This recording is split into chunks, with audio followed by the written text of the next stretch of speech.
os evangelhos são simbolizados por animais, né, os evangelistas, né? São João pela águia, que vê os grandes mistérios da Santíssima Trindade, etc. O Evangelho de São Mateus, que foi simbolizado pela figura humana, porque ele trata mais da encarnação mesmo de Jesus. A questão do bezerro de São Lucas, que é o animal que era sacrificado, né, muitas vezes. Então, como o São Lucas fala mais da parte sacerdotal de Jesus, foi associado a esse animal, o bezerro, e o leão, São Marcos, que trata mais da ressurreição. Esses animais estavam presentes lá no livro de Ezequiel, né, se eu não me engano. Tudo isso a gente não sabe, mas está lá, né, no Antigo Testamento. Quase certeza que esses animais são prefigurados em uma passagem lá da visão do profeta Ezequiel. Daniel, né? Então, os evangelhos, como retomando o que o padre Fausto falou, eles são os primeiros em autoridade. Bom, se a gente viu no começo que a Sagrada Escritura dirige-se sempre a Jesus e cumpriu-se perfeitamente em Jesus, nada mais com maior autoridade do que a própria vida de Jesus que é contada nos evangelhos, né? Então, a providência pelo Espírito Santo dispôs que fossem escritos para não julgar haver diferença entre a pregação dos que seguiram Jesus de perto, dando a alguns a autoridade para anunciar o que escreveu. Santo Agostinho. Achei muito interessante essa citação. O que é que ele quis dizer com isso? Que a divina providência permitiu que fossem escritos os evangelhos, para que depois a gente dissesse, não, só quem tinha autoridade para falar de Jesus eram aqueles que viveram presencialmente a vida de Jesus. Então, em equivalência à tradição, está a Sagrada Escritura, em mesmo peso de autoridade, né?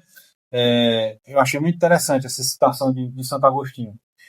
E ele também diz que o Evangelho é acessível a todos, mas é compreensível a poucos, justamente por essa extrema necessidade de conhecimento, de história, de tradição, de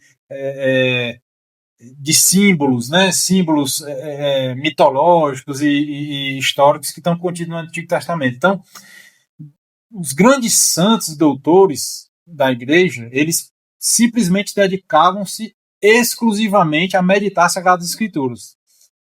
Tem um grande santo da Igreja, Hugo de São Vítor, que ele, na verdade, o preceptor dele, que fundou o Mosteiro de São Vítor, o Mosteiro de São Vítor, ele era professor da universidade, ele fugiu para a zona rural lá de Paris para sair daquela bagunça da cidade para poder se dedicar apenas à meditação da Sagrada Escritura. E depois todos os alunos dele foram atrás dele lá nos matos e ficaram com ele lá e terminaram fundando o grande mosteiro de São Vítor, que foi um celeiro de grandes santos. Então, muitos homens com uma formação intelectual infinitamente superior à nossa e iluminados pela fé e pela graça, dedicaram-se a vida toda a meditar as Sagradas Escrituras, lendo. Muitos deles tinham a Sagrada Escritura praticamente todos na memória. Eram homens de inteligência privilegiada e dedicaram-se a isso. E foram esses que conseguiram extrair o máximo de informações e de interpretações para nós. Então, o Evangelho de São Mateus foi escrito por um judeu cristão. Nota-se isso porque ele conhecia muito bem as tradições judaicas e ele não explicava, né? Então, por exemplo, sei lá, ele fala lá numa passagem da festa dos tabernáculos. A gente não sabe o que é a festa dos tabernáculos. E ele também não explica. Então, se ele não explica, é porque ele está falando, ele entende bem o que é aquilo e está falando para alguém que entende também. Então, ele sabia muito as tradições bíblicas, né? No caso do Antigo Testamento, na época. Ele tinha grande competência em grego e hebraico. Então, isso quer dizer, o hebraico só era conhecido naquela região da Terra Santa, né? Ali da Palestina. Então, e se ele sabia muito bem grego, quer dizer que ele teve uma educação formal muito boa, né? Então, isso nos leva a crer que ele era realmente um judeu e convertido ao cristianismo, né? Outro sinal é porque ele faz muitas referências às moedas da época, né? Aqueles pagamentos, né? Que ele fala, né? Que falando o nome das moedas daquela época, né? Isso tudo nos leva a um autor que conhecia aquela realidade local, né? Outro detalhe é que ele faz muitas citações sobre os saduceus. Bom, lá na Catena Áurea, que ele diz que os saduceus eram os que se opunham mais fortemente ao cristianismo. Era a seita judaica que se opunha mais fortemente ao cristianismo nascente, né?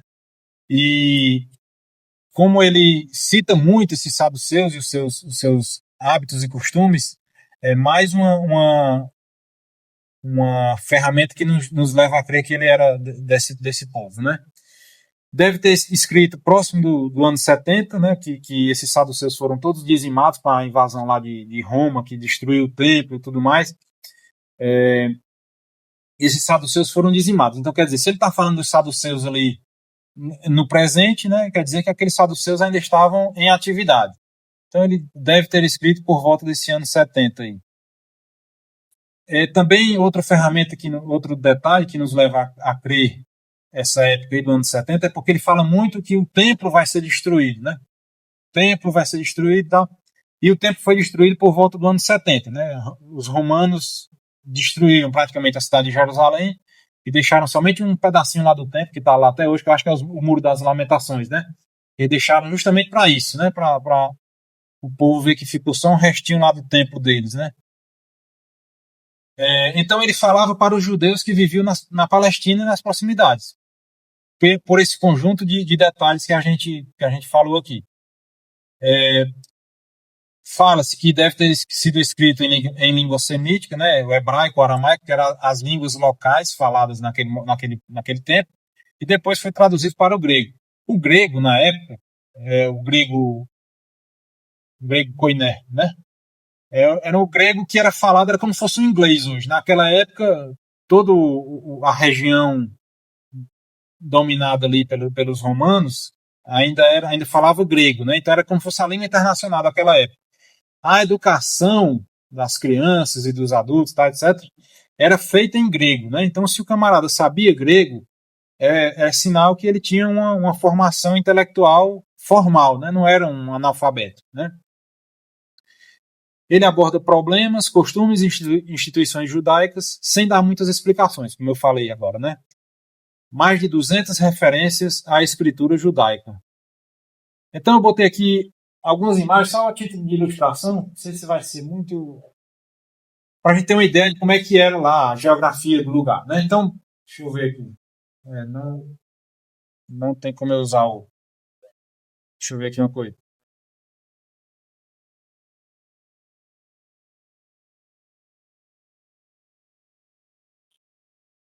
Basicamente, aqui a região da Terra Santa, Israel, tem uma visão mais distante, né? Temos aqui o Mar Morto, o Rio Jordão, que deságua lá naquela bolinha escura que é o Mar da Galileia. Tem outras fotos aqui que se aproximam mais.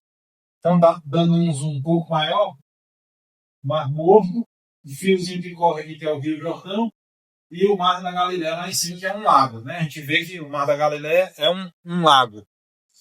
Aqui outra foto mais próxima, né? Jerusalém, o Mar Morto e o Rio Jordão subindo, desaguando lá no lago Tiberíades ou Mar da Galileia, né? Que é onde aconteceu muito daquelas passagens do Evangelho.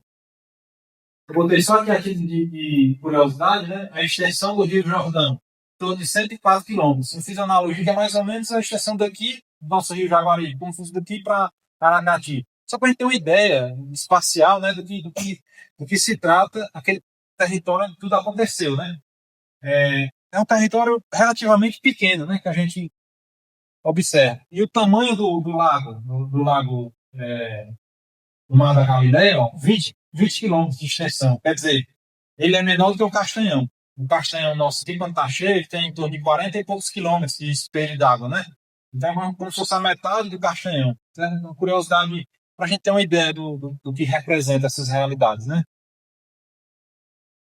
O tema central do Evangelho é o reino de Deus, né? Esse tema também é prefigurado no Antigo Testamento, né? As visões do profeta Daniel, ele fala muito do reino de Deus e como coloquei lá na introdução, cada palavra da Sagrada Escritura tem seu peso. Veja só. Naquela época não se tinha papel como se tem hoje, né? Que a gente tem papel, tem caneta, tem computador. Então, eles não tinham, era caro você escrever. Você tinha que ter aqueles pergaminhos de difícil manutenção, de difícil acondicionamento, né? Era feito de pele de animais ou de papiro, tem um papel de má qualidade. A escrita não tinha caneta esferográfica, eram penas, né? Molhada na tinta. Então, a gente tem que saber que os camaradas não tinham papel sobrando e caneta para escrever o que eles quisessem. Então, cada palavrinha daquela ali tem o seu peso, a sua importância. Então, reino dos céus, né? O reino dos céus, o reino é um domínio do Senhor que ele manda completamente e nós somos súditos dele, né? E dos céus, que é a eternidade, né?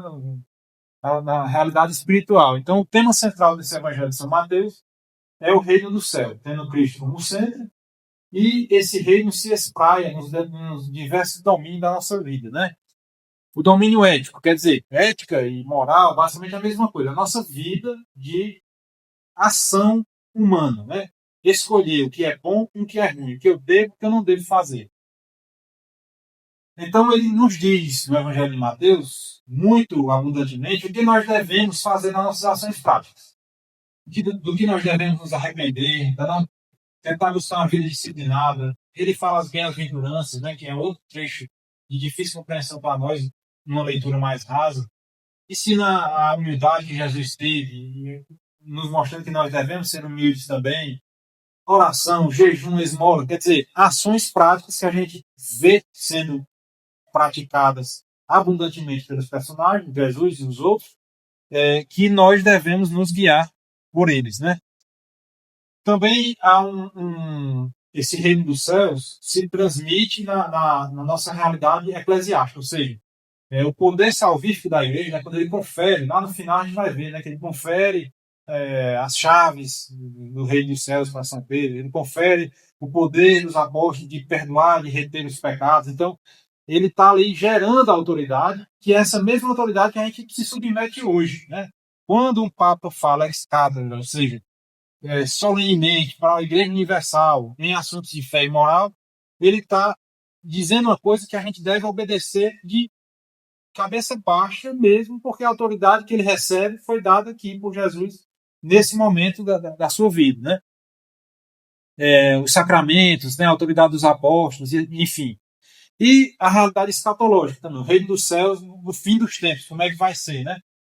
A espera do retorno de Cristo em sua glória com a separação dos justos e dos perversos. Bom, os gregos antigos, filósofos, eles chegaram, pela razão natural, ou seja, pela inteligência normal que todo ser humano tem, todas as sociedades, até aquela época, chegaram à conclusão que existe Deus, né? O homem não teria sentido se não existisse um Deus, ou mais deuses em algumas outras sociedades, né? Só que tem algumas verdades que a gente só consegue saber por revelação. Então, que Deus existe, tudo bem. Vamos dizer assim, todo mundo sabe. Mas que Deus é um só em três pessoas. Não tem como a gente saber isso só com a nossa inteligência. O Espírito Santo teve que vir e falar para São João Evangelista e escrever isso no seu Evangelho. Que são as verdades que são verdades de fé. A gente só tem como acessá-las pela fé, pela revelação. O parto virginal de Nossa Senhora. Bom, a nossa inteligência, nosso entendimento humano sabe como é que é um parto. Mas o parto de Nossa Senhora foi de outra forma.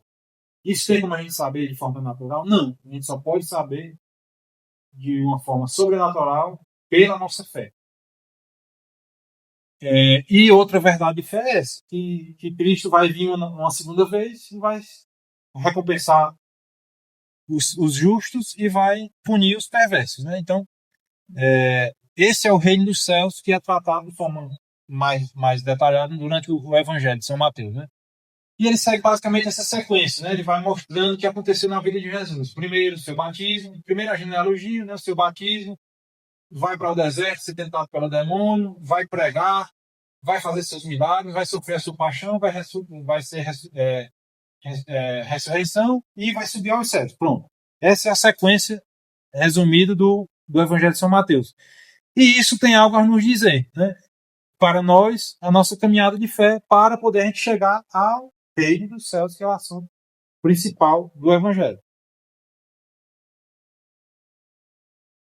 A nossa porta de entrada é o batismo, né? Por onde a gente recebe a graça santificante. Então, quem não é batizado não recebe a graça santificante, não recebe as virtudes infusas, a fé, a esperança, a caridade, o dom do Espírito Santo.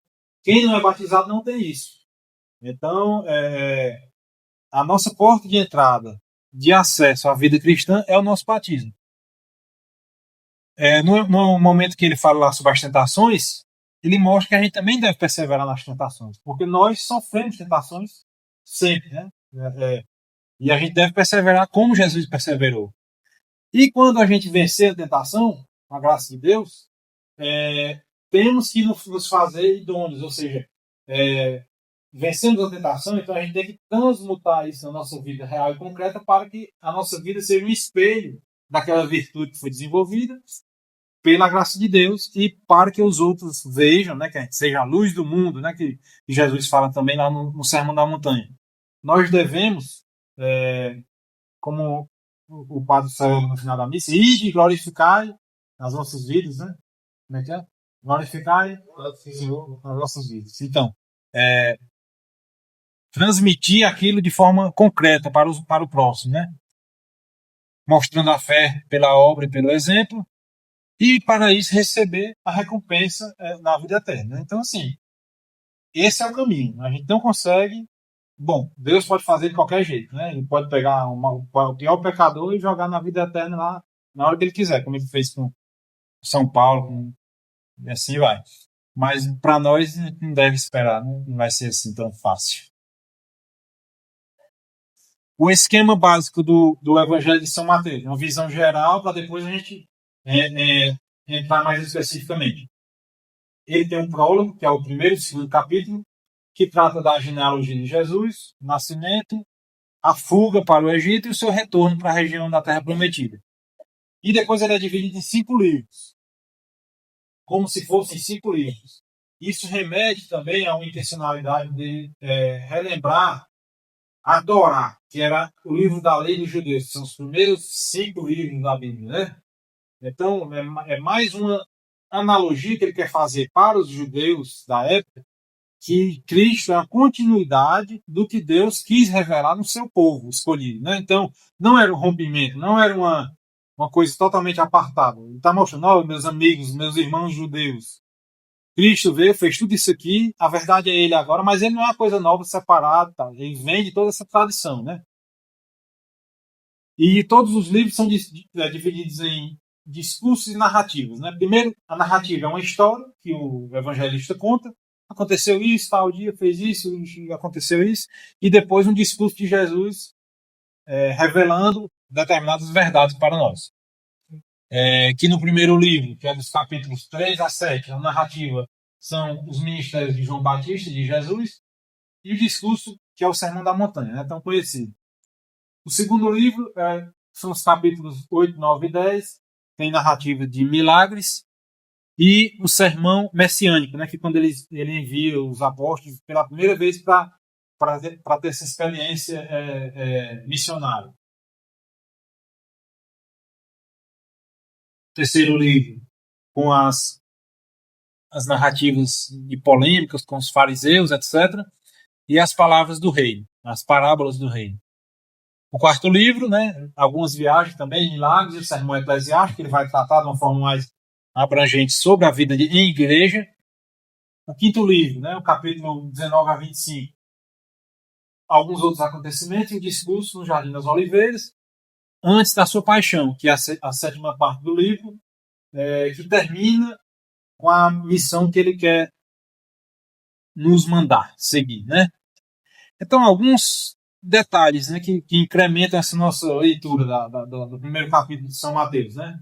A genealogia. Bom, a genealogia era uma tradição dos judeus, né? Nem todos os povos, na verdade, naquela época não era uma cultura geral isso, né? Os judeus tinham isso muito forte para eles manterem a ligação com o passado, com as gerações passadas, para saber que eles eram filhos de Abraão, filho de Davi, e que eram um povo escolhido de Deus, né?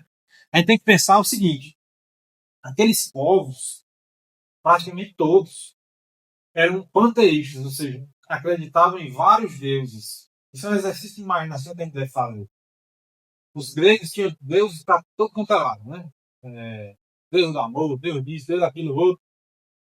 E os judeus eram praticamente o único povo que era monoteísta, ou seja, um único Deus. Então, isso era um escândalo, na verdade, assim, para os outros povos. Né? Tanto que é um dos motivos pelos quais os judeus entraram em tantos conflitos, né? Porque todas as religiões de uma forma X, só os judeus de uma forma diferente. Né? Quer dizer, é um povo que precisa ter muita fibra e muita graça de Deus para sobreviver, né? Numa época daquela que a violência era a lei, né? Então, a genealogia também, além de manter a tradição para os judeus, quer dizer, eles sempre têm isso em mente. São Mateus estava querendo falar para os judeus, para mostrá-los que eles deviam se converter ao cristianismo. Então, ele fala para frisar o mistério da encarnação do Verbo. Quer dizer, a genealogia mostra que Deus veio de uma sequência de gerações. E não foi simplesmente aparecer. Deus jogou Jesus lá na manjedoura de graça. Não, ele tem uma história toda ligada carnalmente ao povo judeu. E ele cita textualmente o nome de Davi e Abraão. Quer dizer, Jesus foi um perfeito rei, perfeito sacerdote, perfeito profeta. Nenhum outro homem antes dele tinha reunido em si essas três funções máximas, vamos dizer assim, na vida judaica. Né? Davi foi rei, né, nós sabemos, e foi profeta. Né? Escreveu vários salmos. Né? Então, Abraão foi profeta e foi sacerdote, quando ele ia sacrificar seu filho Isaac, etc. Mas nenhum dos dois foi as três coisas juntas. Só Jesus foi rei, profeta e sacerdote. Né? Outra coisa interessante é que a genealogia do Evangelho de São Mateus olha para o lado de São José. Né? Ele não. Bom, o Evangelho de São Lucas olha para o lado de Maria, né?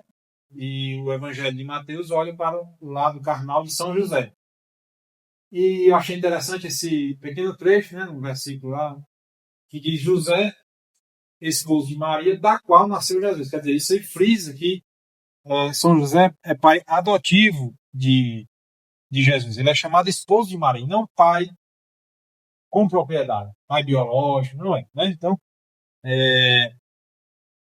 mas ele desenvolveu todas as funções de pai, né? Os deveres de pai, como eu acabei de comentar, né? Primeiro, naquela tradição judaica, que é ele dá o nome ao filho, né? Ele recebe aquele sonho, né? O anjo disse para ele colocar o nome de Jesus. E proteger a Sagrada Família, né? Levá-lo para o Egito e voltar sempre com grande obediência às revelações que ele recebia, né? Bom, pessoal, é vocês que vão dizer a hora de parar, certo? Viu, Padre Marcos? Isso é o juiz aí do tempo. Esse pequeno paralelo aqui ficou muito bem descrito na genealogia de Jesus, que é uma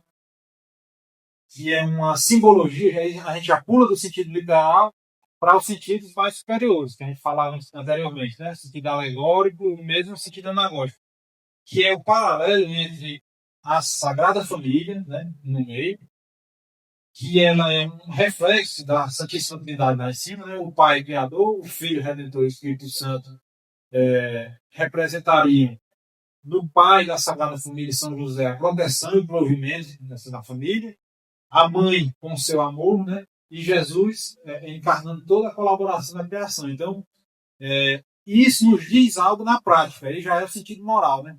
Quer dizer, Deus quis apresentar-se para nós. Né? Deus e se apresentou para nós como três pessoas, representadas carnalmente, materialmente na Sagrada Família. E isso quer nos dizer o quê? Que a instituição basilar do cristianismo e da vida espiritual, de uma forma geral, é uma família assim constituída, com pai, mãe e filho. Né? Tudo que foge disso está fadado a tudo que não presta, né? No caso do sacramento da ordem, também diz a mesma pessoa, o padre ele é um pai até mais até do que nós, leigos, né? Essa visão de família, né? Que é bastante forte, bastante reiterada no ensinamento da Sagrada Escritura. Então tem outros paralelos também, olhando por aquele prisma da leitura alegórica, né? Você olhar acontecimentos do Antigo Testamento que prefiguram imperfeitamente o que aconteceu na vida de Jesus, né? Então Isaac nasceu de uma idosa, uma mulher que naturalmente não conceberia mais, né? Mãe dele, Sara. E Jesus nasceu também de uma mulher que, teoricamente, não conceberia, porque ela era virgem. Ele foi concebido de uma forma sobrenatural. Ambos contrários à natureza, mas diferentes em dignidade. Ou seja, o nascimento de Isaac já foi um milagre, né? O nascimento de Jesus é um mistério, é outro nível, né? de dignidade espiritual. Na genealogia, que tem lá dos mesmos 18 versículos, outra coisa que chama a atenção é a inclusão de nomes de mulheres, que não eram um hábito dos judeus, né? Só eram descritos os patriarcas das famílias. Né? E o que é mais interessante é que algumas mulheres citadas ali eram associadas à imoralidade sexual, como Tamar, Raabe, que era a meretriz de Jericó, e a mulher de Urias, né, que é aquela que o rei Davi traçou uma estratégia para matá-lo e ficar com a mulher dele. Então, isso quer dizer o quê? Né? Algo estranho. Né? Quer dizer que Jesus veio para todos. Né? Ele não veio só para o povo escolhido, os judeus ali. Ele veio já, desde a sua genealogia, ele já mostrava que ele queria incluir todos, o caráter universal da igreja. E com aquela leitura moral, vocês percebem que a gente sempre vai tendo essas visões, né? Um episódio literal, que Jesus nasceu de fulano, de ciclano, e tem essas visões, essas leituras, os sentidos espirituais, né? O sentido moral quer dizer para a gente, o que é que a gente tem que tirar disso? Se tem lá na genealogia de Jesus mulheres com pecados sexuais de outras naturezas, a gente não deve desesperar nas nossas falhas, né? Se aquelas mulheres foram dignas de dar origem carnal à segunda pessoa da Santíssima Trindade, por que é que nós haveríamos de nos desesperar com as nossas pequenas falhas, né? Ou grandes que sejam, né?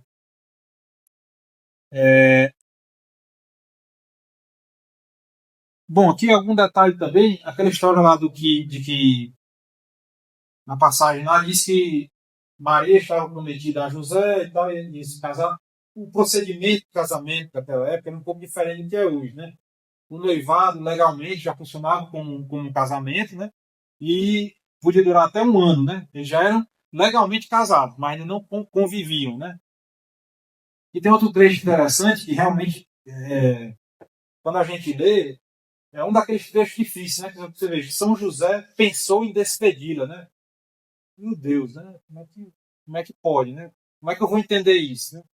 Aí eu vi lá, não sei se é no livro de Scott Hahn ou se é na Catena Aula, que ele disse que existiam três tipos de interpretação. Acho que é no livro de Scott Hahn mesmo que ele fala. Que existiam alguns grandes doutores que pensavam que Jesus pensou, que São José pensou que ela tinha realmente o traído e pensou em despedida, mas essa visão não foi muito para frente. E ficou mais essa teoria da reverência, quer dizer, São José teria considerado tão grande mistério essa encarnação sem a sua participação, que ele se sentia indigno de participar. Ele resolveu, ele teria pensado em sair daquela cena, né? E os grandes santos que defendem essa tese é São Tomás de Aquino, né? São Bernardo de Claraval e Orígenes também, que é outro grande exegeta bíblico. Então, ó, como eu disse, palavras. Cada palavra tem o seu peso, né? Está lá escrito. São José pensou em despedir, né? Então, pensar o que é? Pensar é você meditar. Será que eu vou fazer tal coisa? Isso vai ser bom? E por esse lado vai ser ruim? Então, Isso quer dizer para a gente, no sentido moral, que a gente não deve ter juízos temerários. Né? Então, quando você está lá numa situação difícil, né, não adianta julgar no calor da emoção. Né? Você tem que ter calma, pensar, refletir, aconselhar-se com os mais sábios. Então, tudo isso está incluído nessas palavras escritas aí. Né?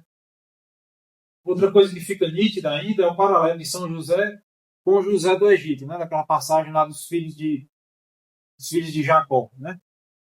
Primeiro o nome, né? O nome igual, né? São José, inclusive seus pais, né? O pai de São José também seria Jacó. Deus falou-lhes em sonho, né? Os dois, né? José do Egito interpretava sonhos, o sonho do faraó, 7 anos de bonança, 7 anos de seca e tal. E Deus também falou com São José por sonho, né? Nossa Senhora não. O anjo que servia na presença de Deus apareceu para ela presencialmente. Ela estava acordada, né? E São José não. Isso também demonstra o nível de dignidade em que se encontra Nossa Senhora em relação a todos os outros. Até mesmo São José, um grande santo que não teve a dignidade que Nossa Senhora teve de receber tão presentemente uma revelação dessa, né? Ambos os Josés salvaram as suas famílias, levando-as para o Egito, né? Então, quando teve aquela fome lá no Antigo Testamento, que a família de Jacó estava perecendo, foram para o Egito suplicar alimentos. Quem salvou foi José, seu irmão, né? Filho de Jacó. Da mesma forma, São José teria salvo a Sagrada Família da perseguição de Herodes, levando-os para o Egito. Outra expressão também interessante é que está escrito lá que Maria dará a luz a Jesus e não dará a ti um filho, que era uma forma corriqueira de se falar naquela época, que a mulher daria ao esposo um filho, né? No caso específico de Jesus, não está escrito assim. Está escrito que ela dará a luz. Então, retira São José da participação biológica daquela concepção, né? E o trecho também é Manuel, que é Deus conosco, né? Que Jesus, a partir daquele momento, ele é presença constante na nossa vida. Durante a vida dele física, biológica, naquele momento, e agora como igreja, né? Nós continuamos no seu corpo místico. O nascimento de Jesus é narrado nos versículos. Bom, não sei se seria interessante a gente ler a passagem, né? É muito acessível a todos nós, né? Tá, inclusive no próprio livro, tá também nas nossas Bíblias. Eu acho que assim fica mais objetivo. O nascimento de Jesus é tratado dos versículos 18 a 25, né? Então, essa reflexão eu vi na Suma Teológica, achei interessante, né? Por que Jesus teria nascido de uma virgem casada, né? Porque se ele nascesse de uma mulher não casada, ela seria apedrejada, né? Pela legislação naquele momento, né? E outra citação, Santo Agostinho ele escrevia de uma forma muito bela, né? Ele pegava coisas, palavras muito bonitas para descrever essas realidades, né? Então, ele diz: não convinha a virtude nascer do deleite, a castidade da luxúria. Quer dizer, Jesus é todas as virtudes juntas em perfeição, né? Dentre elas a castidade, né? Jesus foi perfeitamente casto. Então, não convinha que Jesus, Deus, vindo se encarnar para nos salvar, nascesse de uma relação sexual normal, né?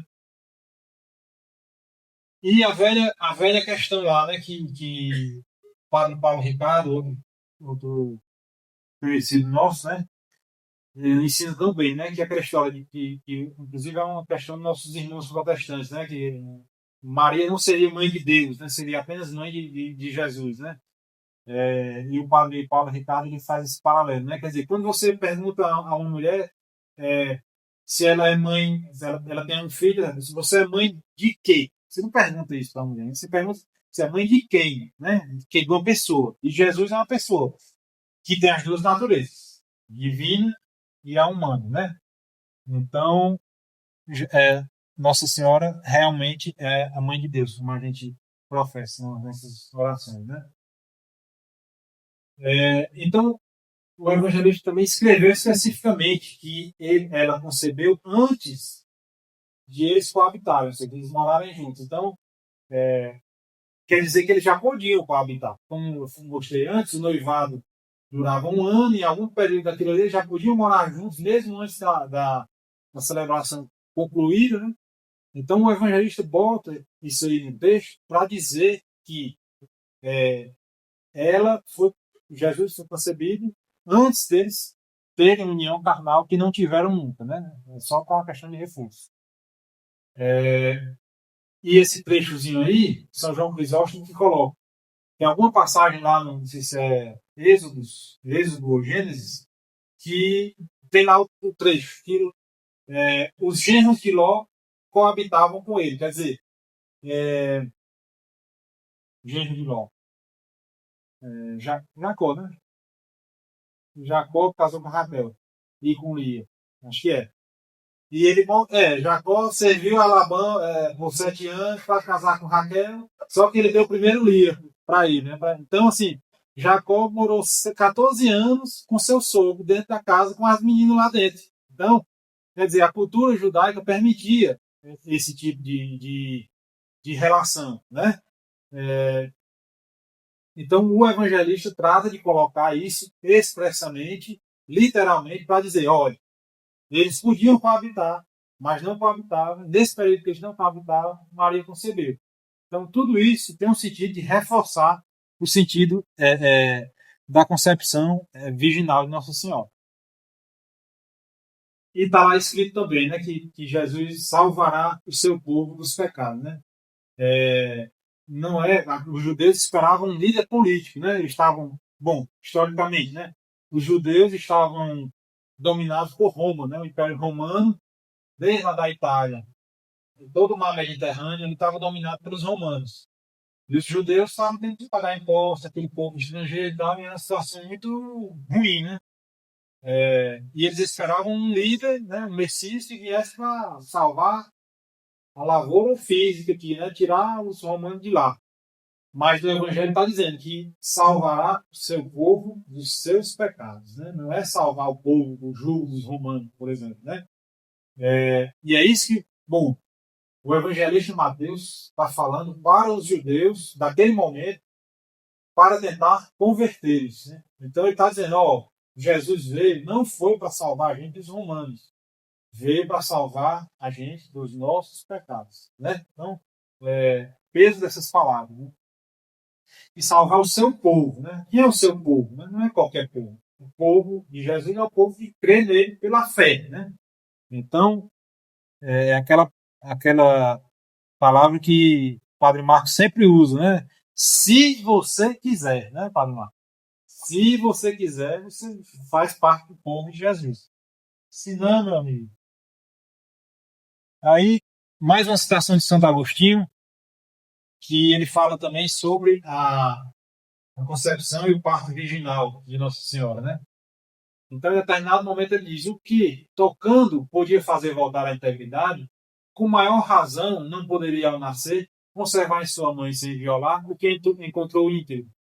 Seu nascimento, pois, não diminuiu, mas aumentou a integridade corporal, e longe de fazer desaparecer a virgindade, aumentou. Quer dizer, o cristianismo foi de tudo que aconteceu no mundo até hoje, foi a coisa que mais elevou em dignidade a mulher. Né? Apesar de tudo que se fala por aí, a mulher, naquela época, era um objeto digno de descarte, né? Sobre as menores desculpas. Né? Então, assim, no Império Romano, o marido tinha total poder sobre a mulher e os filhos, inclusive para matar mulher e filhos. Né? Os judeus, antes de Moisés, podiam matar suas esposas, se eles suspeitassem, etc. E Deus deu aquela lei provisória do libelo de divórcio. Né? Quer dizer, o marido podia repudiar a mulher para se separar dela, mas isso não era uma coisa natural. Aquele documento de dispensa da mulher era para o marido não matá-la, porque se continuasse a convivência, ele ia terminar matando sua mulher. Então Deus, vendo o povo naquela situação de baixeza moral desse remédio provisório que Jesus veio a desmanchar, né? Então, assim, para os que não creem, né, no parto virginal de Nossa Senhora, né, bom, toda a Sagrada Escritura e a história de Jesus, a gente ou vê todo, ou acredita em tudo, ou joga fora, né? Porque Jesus, quando ressuscitou, atravessava paredes, né? Atravessava paredes e fazia tudo. Jesus, em vida, se manifestou com um corpo glorioso a Pedro, Tiago e João no monte, né? Apareceu resplandecente com Moisés e Elias lá, que ali foi uma manifestação do seu corpo glorioso. Então, se Jesus é Deus, se Jesus manifestou-se de forma gloriosa em algumas oportunidades, o que o impediria de manifestar-se com o seu corpo glorioso durante o parto de Nossa Senhora? Então, são reflexões que a gente faz que você só duvida da capacidade. Jesus fez e aconteceu. Né? Só o que está escrito já são muitos milagres. E no final do Evangelho de São João diz: nem 1000 livros dariam para escrever todos os milagres que Jesus fez. A gente só escreveu alguns aqui. Né? Então, qual seria a dificuldade para Jesus de nascer de um parto virginal? Né? Então, só a falta de fé que leva a essas dúvidas. Né? Então, assim, Jesus tocando podia fazer voltar à integridade. Quantos leprosos Jesus não purificou? Quantos cegos não voltaram a enxergar? Mudos a falar? Mão seca voltou a funcionar? Tocando podia fazer voltar à integridade. Com maior razão não poderia conservar em sua mãe o que encontrou íntegro, né? A capacidade de Santo Agostinho tinha de escrever as coisas de uma forma tão bela, né? Então, seu nascimento não diminuiu, mas aumentou a integridade corporal de sua mãe. Quer dizer, só Nossa Senhora teve o privilégio excelso de ter o seu corpo atravessado por uma segunda pessoa da Santíssima Trindade sem ser violado. Então, só Nossa Senhora é aquela parede lá que ele atravessou depois de ressuscitado. Né? Então, que privilégio. Né? E isso aumentou a dignidade da virgindade. Né? Então, a partir daí, a virgindade foi tido mais ainda como um símbolo de pureza. Aquele que era atacado com vileza pelos soldados e pelos homens, naquela visão animalesca que se tinha antes, a partir de então foi tornada o maior símbolo de pureza que pode existir. Né? Em tudo existe uma ordem, existe uma hierarquia. É muito bonito um casal unir-se para procriar e colaborar com a criação. Foi assim que Deus quis. Mas em um grau acima de dignidade está a virgindade e a preservação dos pecados sexuais, né? Ou mesmo da sexualidade lícita. Então, esse parto virginal, o mistério, né, é uma coisa que não tem como a gente esgotar. Né? Por mais que a gente se aplique a pensar sobre isso, a gente só consegue ver a beleza da coisa, mas não consegue esgotar. Né? E outra citação que eu achei muito bonita foi de São Jerônimo, que ele disse que é crível, ele pergunta na verdade, né? É crível que depois de ter ouvido os pastores, visto os magos e presenciado tantos milagres, se atrevesse sequer a aproximar-se daquela que era templo de Deus, sede do Espírito Santo, de mãe de seu Senhor, quer dizer, que ele está falando de São José, né? Que alguns querem questionar que São José teria tido relações sexuais com Nossa Senhora depois. Então, São Jerônimo faz essa dúvida, né? Que quem, tendo visto tudo aquilo, né? Bom, a gente tem que imaginar a cena, né? São José estava lá, com sua mulher para dar à luz, aquela aflição, sem ter onde a pobre descansar. Era dar à luz naquela situação X lá.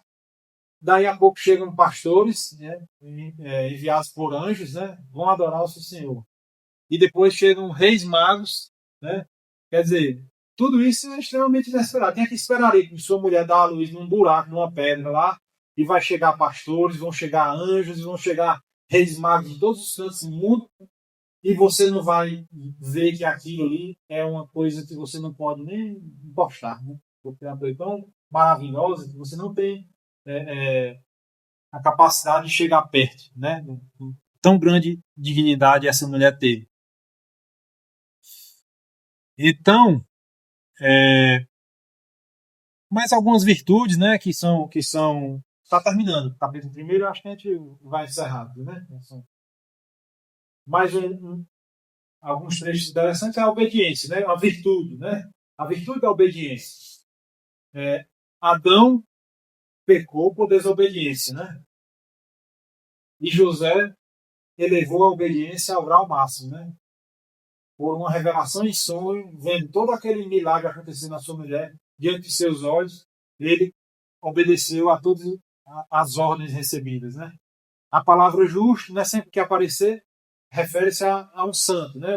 Os homens santos no Antigo Testamento eram descritos como justos. Então, até o padre Paulo fala muito, né? Um santo reconhece o. Então, São José sendo santo, como ele não reconheceria a santidade de Nossa Senhora, né? Então, são coisas que são difíceis para nós, pobres